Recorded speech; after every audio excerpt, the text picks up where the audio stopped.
We have a new unit that we're doing, and I think it's going to be really fun. It's on hitchhiking.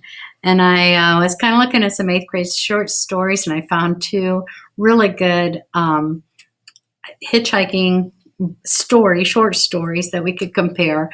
And so I thought that these would be really fun. So the first thing you're going to do is there's the history of hitchhiking. There's a video on there for you to watch.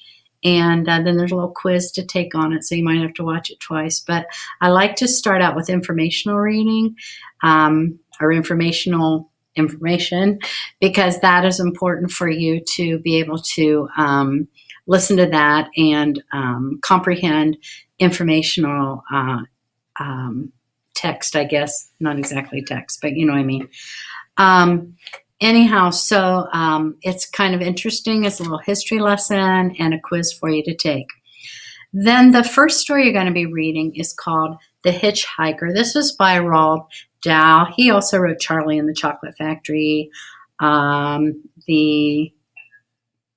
forget, something giant. I can't remember the name of it. But anyhow, you've probably read some things by Roald Dahl.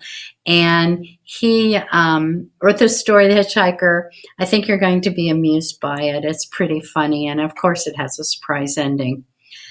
The next story that you're going to read, the short story, is kind of a Twilight Zone story. You're maybe too young to know what the Twilight Zone is, but the Twilight Zone would be these stories that always had these really weird, twisted endings. And the story you're going to read by Lucille Fletcher has a very twisted ending. In fact, originally it was like a radio broadcast, and then it was made into a Twilight Zone episode.